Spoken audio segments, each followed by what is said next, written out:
Slick back. No, no, slick back. That's what I said.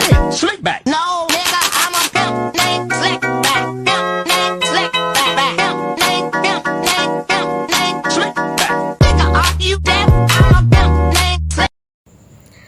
Assalamualaikum warahmatullahi wabarakatuh. Perkenalkan, nama saya Hikmah, nomor stambuk A421211110. Di sini saya akan membuat video pembelajaran perkembangan motorik pada anak. Yang pertama itu, mengapa seorang guru perlu mempelajari perkembangan motorik pada anak. Baik, sebagai seorang guru perlu mempelajari perkembangan motorik pada anak karena hal ini akan membuatnya dalam mengembangkan strategi pembelajaran yang tepat dan efektif untuk anak-anak. Baik, ada beberapa alasan mengapa seorang guru perlu mempelajari perkembangan motorik pada anak. Yang pertama itu ada memahami kemampuan fisik. Nah, dengan mempelajari perkembangan motorik pada anak, seorang guru dapat memahami kemampuan fisik anak-anak dalam mengendalikan gerakan tubuh. Hal ini penting dalam merencanakan aktivitas pembelajaran yang sesuai dengan kemampuan motorik mereka, sehingga anak-anak dapat berpartisipasi dengan lancar dan merasa percaya diri. Yang kedua, itu ada menyediakan simulasi yang tepat. Nah, anak-anak membutuhkan simulasi yang tepat untuk mengembangkan keterampilan motorik anak, untuk mengembangkan motorik mereka. Dengan memahami perkembangan motorik mereka, guru dapat menyediakan aktivitas dan permainan yang sesuai dengan tingkat perkembangan mereka. Misalnya itu permainan lari lintang, melompat, atau membantu anak-anak mengembangkan keterampilan koordinasi dan keseimbangan. Yang ketiga itu ada mendorong partisipasi aktif. Melalui pemahaman tentang perkembangan motorik anak, seorang guru dapat merancang aktivitas pembelajaran yang memungkinkan anak-anak untuk berpartisipasi secara aktif. Aktivitas yang melibatkan gerakan tubuh akan membantu anak-anak tetap terlibat dan berfokus dalam proses pembelajarannya. Yang keempat itu ada mengidentifikasi kemungkinan masalah perkembangan. Dalam mempelajari perkembangan motorik pada anak, seorang guru juga akan dapat mengidentifikasi kemungkinan masalah perkembangan yang mungkin dapat dihadapi oleh anak-anak.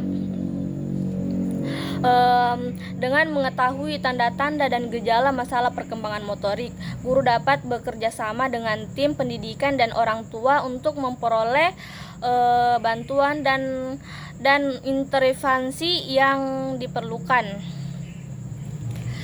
Sedangkan yang terakhir itu meningkatkan pengajaran diferensiasi, atau yang kelima ya. Setiap anak memiliki perkembangan motorik yang berbeda.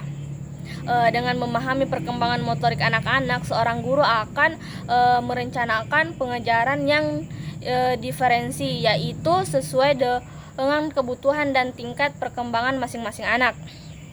Dengan demikian, guru dapat membantu setiap anak mencapai potensinya secara optimal. Nah, dalam rangka menyediakan pendidikan yang berkualitas, pengetahuan tentang perkembangan motorik anak sangat penting bagi seorang guru. Nah, baik, itu yang pertama tadi, yang mengenai mengapa seorang guru perlu mempelajari perkembangan motorik pada anak. Yang kedua, deskripsikan pendapat kalian tentang hubungan teori belajar dan perkembangan motorik. Nah, baik, menurut pendapat saya itu teori belajar berhubungan dengan perkembangan motorik dalam hal bahwa mereka membantu menjelaskan bagaimana individu memperoleh dan mengembangkan keterampilan motorik. Teori-teori belajar memberikan kerangka kerja untuk memahami bagaimana proses belajar yang melibatkan interaksi antara lingkungan dan individu secara fisik. Nah, itu tadi yang kedua,